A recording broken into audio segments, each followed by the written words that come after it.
윤석열 대통령 탄핵 심판 첫 변론 기일을 하루 앞두고 윤 대통령 측이 정계선 헌법재판관에 대한 기피 신청 카드를 꺼냈습니다.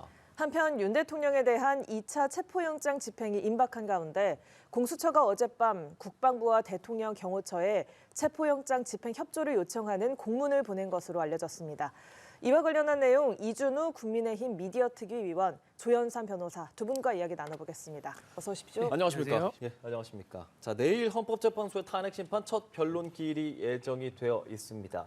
이런 가운데 오늘 윤석열 대통령 측 법률 대리인들이 탄핵 심판 관련해서 이제 4가지 서면을 제출했는데 그 내용을 하나씩 짚어볼게요. 먼저 정계선 재판관에 대한 기피 신청서, 공정한 재판을 기대하기 어렵다, 정치적인 성향 이런 부분들도 좀 제시를 했습니다. 어떻게 좀 보셨습니까? 네, 크게 2가지 이유가 있습니다. 예, 국회 탄핵 소추 대리인단 공동 대표가 김희수 변호사입니다. 근데 김희수 변호사와 같이 근무하는 황규필 변호사라고 있는데 이분이 바로 정계선 재판관의 남편입니다. 즉 쉽게 말하면요, 판사가 있고요, 원고 측이 판사와 원고 측이 가족 관계라는 거거든요. 그러면 쉽게 얘기하면 이제 축구 시합을 하는데 심판이 있고요. 그리고 특정 팀의 남편이 벤치에 앉아 있는 이런 상황이라고 볼 수 있을 것 같아요. 그러니까 공정성을 좀 담보하기 어렵지 않겠느냐. 축구 경기를 관중석에서 보고 있는 사람들이 공정성을 기대할 수 있겠느냐 의심할 수 있고요. 또 하나 재판관 성향 문제입니다. 정계선 재판관이 우리법연구회 회장 출신이거든요. 우리법연구회가 그동안 친민주당 성향으로 많이 논란이 되어 왔었습니다. 문재인 정부 때 재판 지연, 윤미향 의원 사건 같은 경우는 재판을 너무 지연시켜가지고요. 4년 임기를 다 채우게 만들었었고 최강욱 의원 같은 경우도 80% 임기를 채웠습니다. 조국 전 수석 같은 경우도 마찬가지죠. 재판 지연시켜가지고 선거에 출마할 수 있게끔 했었기 때문에 이런 공정성 문제 때문에 정계선 재판관이 재판을 맡는다 그러면 이걸 헌재에서 나온 그 결과를 우리가 수용할 수 있겠느냐 그런 문제가 있는 것 같습니다. 예, 자 윤석열 대통령 법률대리인 측이 정계선 재판관에 대한 기피 신청서를 제출한 이유를 좀 설명을 해주셨습니다. 조현삼 변호사께서는 좀 다르게 보고 계시는 부분이 있을 것 같습니다. 윤석열 대통령 측에서 이제 헌법재판소의 심리 절차에 대해서 이제 지연시키는 전략을 노골적으로 드러낸 게 아닌가 생각이 드는데요. 변론 기일에서 변론을 하고 나면 이와 같은 기피 신청을 할 수가 없습니다. 그렇기 때문에 변론 기일 전에 기피 신청서를 낸 것으로 보여지고요. 법에 따르면 기피 신청을 2명의 재판관에 대해서는 할 수가 없습니다. 그래서 그중 한 분에 대해서만 기피 신청을 하게 되었고요. 근데 우리 법원은 헌법재판소는 어떠한 경우에 기피 신청을 수용을 하는지 인정을 하는지가 이미 판례로 나와 있습니다. 통상인의 기준으로 봤을 때 재판관과 사건관의 관계를 볼 때 현저하게 불합리한 재판을 할 가능성이 객관적으로 있는 경우에 한정하여 기피 신청을 인용을 하고 있거든요. 예. 그렇다고 한다면 앞서 말씀하신 그러한 이유 자체는 주관적인 사유라고 할 수 있어요.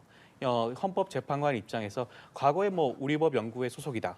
라는 것이 어떻게 이번 재판에 어떤 영향을 미칠지는 도저히 알 수가 없는 부분이죠. 지금 피청구인 입장에서 주관적인 입장이라고 할 수가 있겠습니다. 그렇기 때문에 이번 기피 신청이 인용될 가능성은 저는 없다라고 보고요. 아마 그 부분에 대한 판단도 바로 나올 겁니다. 그러면, 사실상 예. 기피 신청도 소송 지연의 목적이 있다고 한다면 헌법재판관이 바로 각하 결정을 할 수가 있거든요.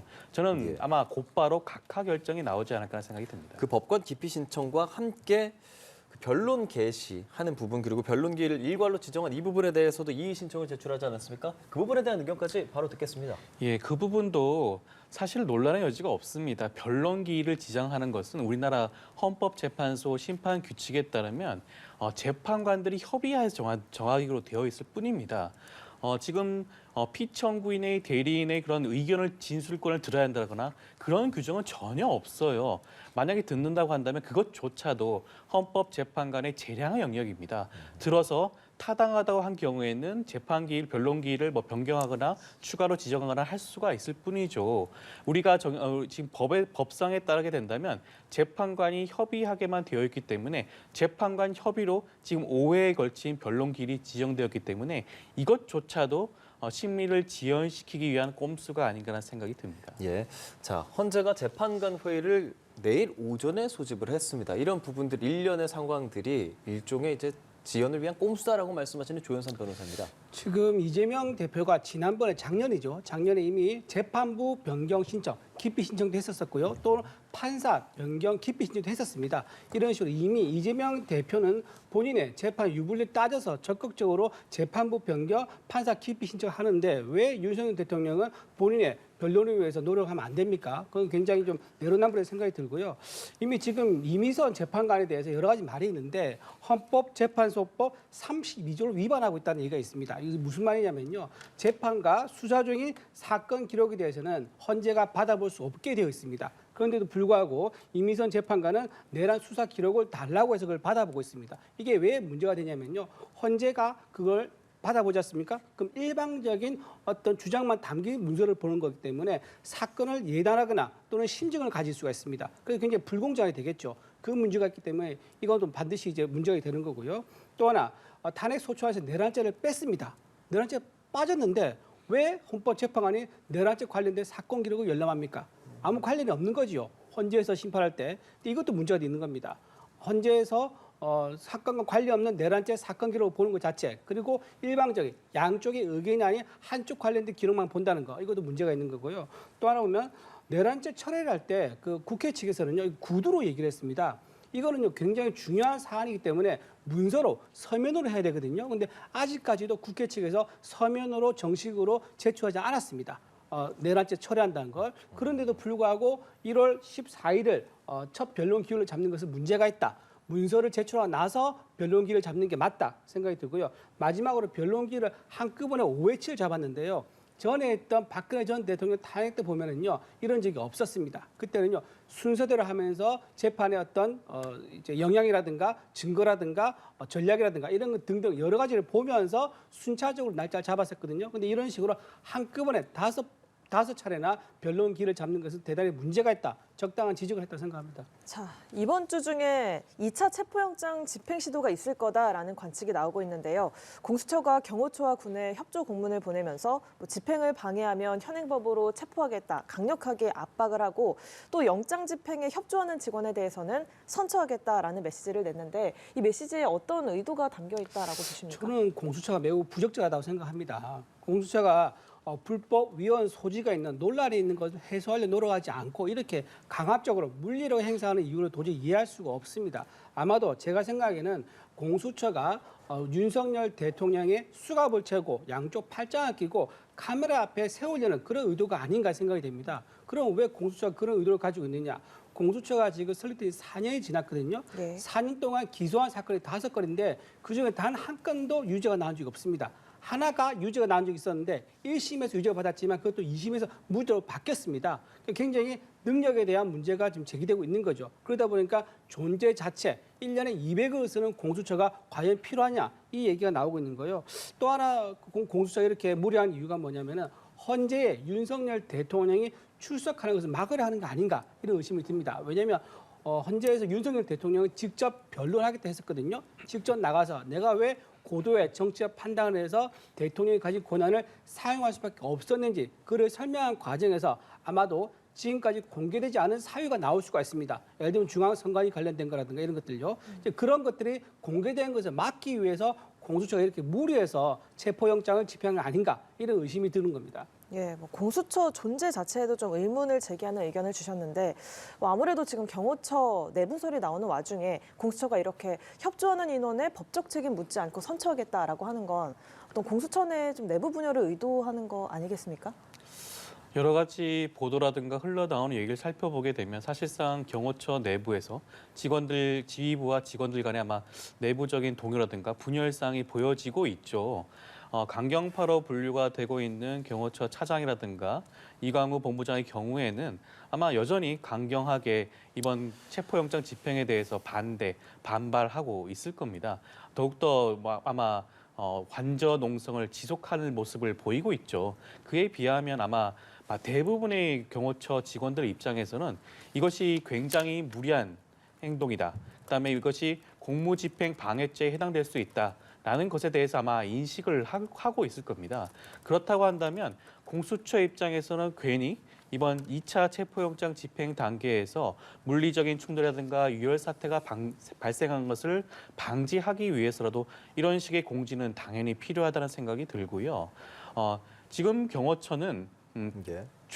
이번 2차 체포영장 집행 단계에서만큼이라도 이번에 협조하는 모습을 보여주지 않는다고 한다면 경호처 직원 상당수가 현행법으로 체포되거나 추후 형사처벌로 받을 수 있는 굉장히 위험한 상황에 처해 있습니다. 그렇기 때문에 어찌되었건 이번 체포영장 집행 단계에 있어서만큼은 물리적인 충돌과 유혈 사태가 발생하지 않도록 신중한 모습을 보여야 되지 않을까 생각이 듭니다. 경호처가 국수본의 내부 기밀을 유출했다는 혐의로 간부를 대기 발령했다라고도 전해지고 그 전에는 김성훈 차장의 사퇴를 요구했다가 대기 발령됐다라는 그런 일종의 보도도 있었습니다. 지금 경호처 내 분위기를 좀 어떻게 해석해야겠습니까? 지금 경호처 내에서 예. 지금 외부에서 이간질을 좀 하는 것 같아요. 그래서 이제 내부 동요를 좀 유발시켜 가지고 좀 경호처의 어떤 전선을 흐트러 놓으려는 그런 의도가 있어 보입니다. 윤건영 의원이 제보라는 형식으로 통해 가지고 마치 윤석열 대통령이 총이나 칼로 나를 보여달라 이런 말을 했다 그러는데 경호처들은요 경호법에 따라 가지고 또는 훈련받은 그 매뉴얼에 따라서 경호하게 되어 있습니다. 예. 총과 칼에 대한 그런 사용은요 대통령이 따로 지시할 수 있는 사항이 아니에요. 그러면 그 칼은 또 어디서 구해옵니까? 관저에 있는 주방에서 가져옵니까? 아니면 밖에 나가서 문구점에서 칼을 사옵니까? 그런 말도 안 되는 이제 제보를 확인도 할 수 없고 출처도 알 수 없는 그런 제보라고 하면서 무차별적으로 공개하는 것은 굉장히 유감이고요. 굉장히 이간질하기 위한 치졸한 행위다 말씀을 드리고요. 예. 경호처 내에서 지금 일부 직원이 외부에 나가서 경찰 또는 민주당 측 사람들과 만나가지고요.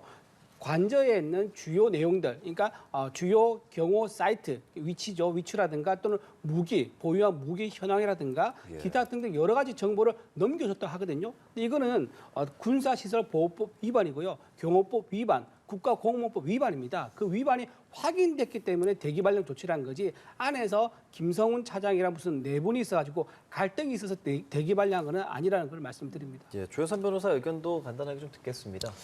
일단 경호처에서 일방적으로 내놓은 입장이기 때문에 그러한 이유로 대기 발령 조치를 했는지 아니면 보도처럼 김성훈 경호처 차장에 대해서 사퇴를 요구했다는 그런 이유로 대기 발령을 받았는지 그건 추후에 아마 살펴봐야 되겠죠. 예. 저는 그렇다고 하더라도 만약에 그 담당 대기 발령을 받았다는 그 부장의 경우에 관련 내용을 국수본과 얘기를 했다고 하더라도 그것 자체가 과연 지금 말씀하신 그런 법령 위반인지를 한번 살펴봐야 되지 않을까 싶습니다. 지금은 유혈 사태를 방지하기 위해서 체포영장을 집행하는 그 직전 단계입니다. 그 단계에서 어느 정도 선까지 공개를 했는지 그것은 추후에 아마 살펴봐야 될 부분이 아닌가라는 생각이 듭니다. 네, 유혈 사태 방지 이야기를 좀 해주고 계신데 최상목 권한대행이 경호처와 경찰 양측 모두에게 폭력적인 수단은 절대 안 된다라고 지시를 했는데요.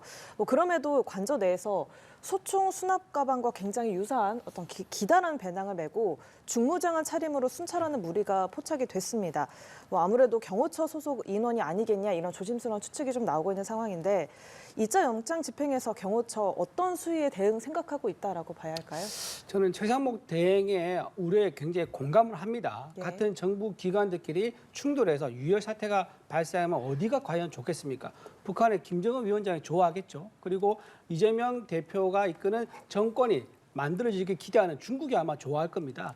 그런 상황을 우리가 만들어서는 안 된다. 그래서 저는요, 법과 원칙에 따라서 공수처가 좀 이렇게 무리해서 할 것이 아니라 원래 법에 따라서 경찰이 수사를 하든지 아니면 체포영장을 적합하게 중앙집에서 받아오든지 그렇게 하면 해소될 수 있는데 그러지 않고 이렇게 유혈 사태로 극한에 치닫는 이런 갈등 관계가 하는 건 매우 좋지 않다 생각하고요. 그다음에 경호처가 전술복을 입고 격려에 돌아다니는 모습이 보였다 그랬는데 이거는 네. 경호처는 항상 군대 갔다 오신 분들 아마 다 아실 거예요. 전쟁이라는 것은 만약에 최악의 시나리오를 대비해서 늘 24시간으로 대기하는 거거든요. 대비를 하는 건데 그런 경우라 그러면 현재 같은 경우 경호처가 무너질 수가 있는데 당연히 최악의 경우를 대비하는 거죠. 그래서 그 평소에 보유하고 있던 장비 점검도 할 수 있는 거고요. 매뉴얼에 따라서 동선도 확인할 수 있는 거고 이건 정상적인 프로토콜이라고 생각합니다. 예, 이 중무장 차림은 대비 태세일 뿐이다라는 좀 해석을 내놔주셨고, 그런데 경호처가 이 최상목 대행의 지시에 따를지 아직 좀 불확실한 상황에서, 그렇다면 최 대행이 좀 물리적 충돌을 막기 위해서 취할 수 있는 조치는 어떤 것들이 있을까요? 저는 최상목 대행이 너무나 본인의 지금 고난 대행 자리에 걸맞지 않게 좀 비겁한 행동을 하고 있다라는 생각이 들 수밖에 없을 것 같습니다. 최상목 대행은 경호처를 직접 지휘 감독할 수 있는 그 자리, 권한이 있는 자이라고 할 수가 있죠. 그렇다고 한다면 지금 앞서 말씀하신 계속해서 무슨 체포영장에 대해서 적법성에 대해서 말씀을 하시는 것 같은데 체포영장의 적법성 이미 2차례나 걸쳐서 법원으로부터 확인을 받았습니다. 헌법과 법률이 보장한 영장 집행입니다. 이것이 정당한 공권력의 행사죠. 이것을 막는 것이 부적법하고 위법한 공권력이라고 할 수가 있습니다. 그렇다고 한다면 적법과 위법한 공권력이 충돌한다면 도대체 누구의 손을 들어줘야 됩니까? 만약 그 단계에서 국가기관 간의 충돌이 발생하고 위헌 사태가 발생한다면 그 누가 책임을 지려고 합니까? 그렇기 때문에 최상목 대행의 입장에서는 명확하게 입장을 밝히셔야 된다. 이번 그 체포영장 집행에 대해서 적극적으로 협조할 것을 지시할 필요가 분명히 있다는 말씀을 꼭 드리고 싶습니다. 자, 이런 가운데 더불어민주당 등에서 발의한 두 번째 내란 특검법 국회 법제사법위원회를 통과했습니다. 사실 이 내용에 대해서 국민의힘 강력하게 반발하고 있지 않습니까? 어떤 부분을 문제 삼는 겁니까? 저 외환죄 혐의가 추가된 것에 대해서 굉장히 반발하고 있는데요. 외환죄 혐의 내용을 들여다보면 참 어처구니가 없습니다. 대북 확성기 사용하는 거, 그다음에 대북 전단기 보낸 거 이런 거 가지고 지금 외환죄라 그러는데요. 자, 대북 확성기는요 우리가 먼저 시작한 게 아닙니다. 북한에서 오물풍선을 보내서 우리 남측에 있는 주민들에게 위협을 가하고 불편을 주니까 우리가 대응하는 차원에서 한 겁니다. 이거에 대해서 우리가 대응을 안 해야 됩니까? 그럼 군대가 왜 존재합니까? 만약 여기에 대해서 북한의 어떤 도발에 대해서 우리가 무대응으로 일관하면 북한이 어떻게 하겠습니까? 오판해가지고 국지전이나 전면전을 펼칠 수도 있습니다. 그러면 더 큰 비극이 아니겠습니까? 사전에 앞서서 우리 군대가 역할을 하는 것은 당연하다 생각이 들고요. 또 이재명 대표가 경기도지사 시절에 대북 송금 800만 불 했지 않습니까? 근데 그 불법으로 북한에 넘어간 800만 불, 그게 어디에 쓰였겠습니까? 북한 주민들한테 식량으로 나갔겠습니까? 아마도 제가 보기에는 북한 군의 어떤 방산업체라든가 또는 무기개발 또는 북한 군인들한테 식량으로 쓸 가능성이 높습니다. 그렇다고 하면 얼마 전에 북한에서 동해로 미사일을 발사를 했습니다. 이렇게 대북 불법 송금을 해서 그 돈이 북한 무기개발에 쓰였다 그러면 이거야말로 한반도의 안전을 위협하는 불안을 야기하는 이거야말로 외환죄 아니겠습니까? 이거를 좀 본다 그러면 오히려 우리한테 외환죄를 뒤집어 쓴 것은 내로남불이다 그렇게 생각합니다. 예, 여당에서 갖고 있는 반발에 대해서 설명을 좀 해주셨습니다. 조현산 변호사께 또 반론의 기회를 드리겠습니다. 일단 이재명 대표의 그 대북 송금은 아직 확정되지 않은 사실이죠. 그것 때문에 그 대북 송금을 가지고 이재명 대표를 비판할 필요는 없다는 생각이 들고요. 지금 외환죄는 외환죄가 아니라 외환 행위에 대해서 수사를 해야 된다는 주장입니다. 그것도 워낙 국민의힘에서 반발이 있다 보니까 비상계엄 사태와 관련한 외환 행위라고 되게 한정적으로 정리를 했던 부분입니다. 그렇기 때문에 외환 행위라고 하면 아까 말씀하셨던 그런 대북 전단이라든가 그다음에 오물풍선에 대한 원점 사격 지시 그리고 평양 무인기 침투 등등 여러 가지 의혹들이 있지 않겠습니까? 거기에 대해서 이번 차체에 내란죄와 함께 살펴보는 것이 타당하지 않는 주장이고요. 이번 특검법은 국민의힘에서 주장했던 부분 상당 부분 받아들였습니다. 제3자 추천이 받아들여졌죠.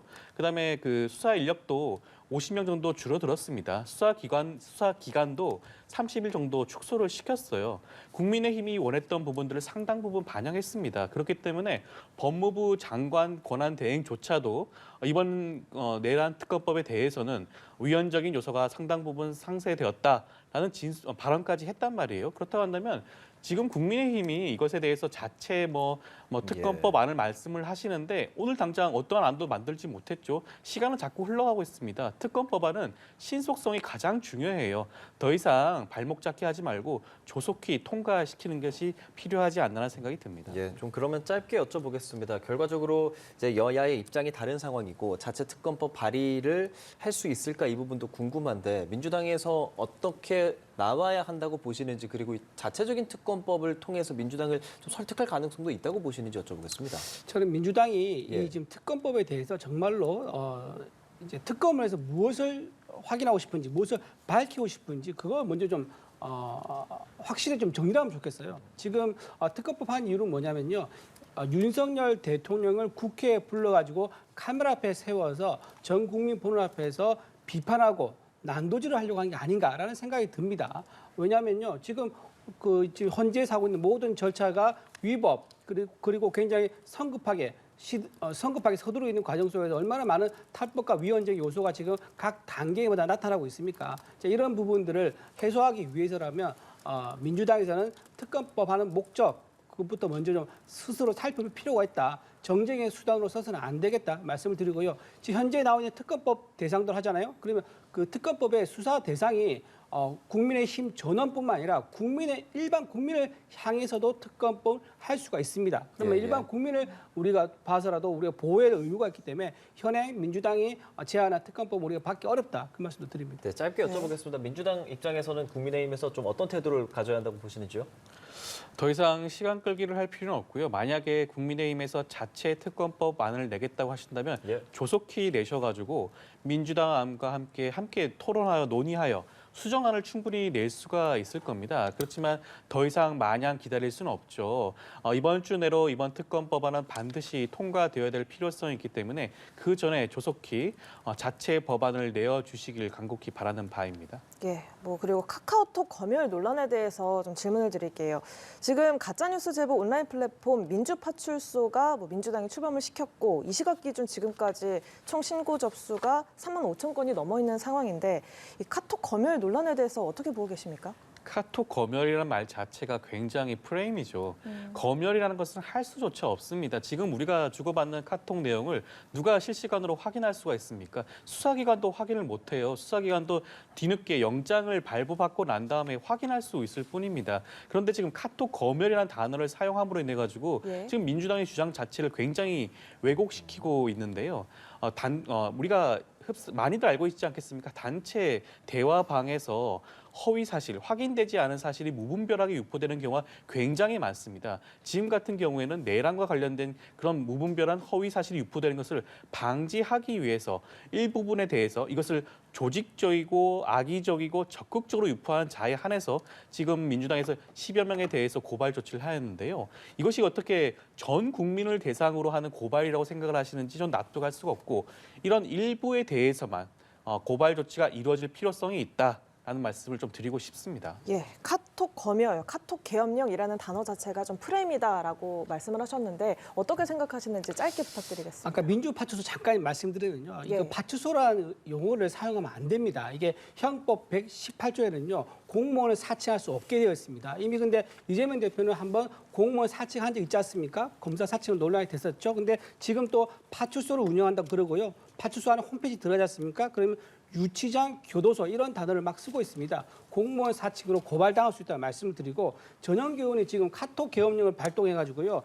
네티즌에서 이런 말 돕니다. 검열 수괴냐 이제 이런 말 돌고요. 그다음에 보수의 아버지다, 보수의 아들이다. 이런 예. 이제 말까지 풍자해서 말이 돌고 있습니다. 이런 식으로 표현의 자유를 헌법에 보장되는 표현의 자유를 조롱하는 이제 이런 카톡 검열 같은 이런 거는 굉장히 바람직하지 않다. 이재명 대표가 스스로 얘기한 표현의 자유를 지켜야 한다는 말씀드립니다. 예, 알겠습니다. 지금까지 이준우 국민의힘 미디어 특위위원 그리고 조현삼 변호사와 함께 이야기 나눠봤습니다. 잘 들었습니다. 고맙습니다.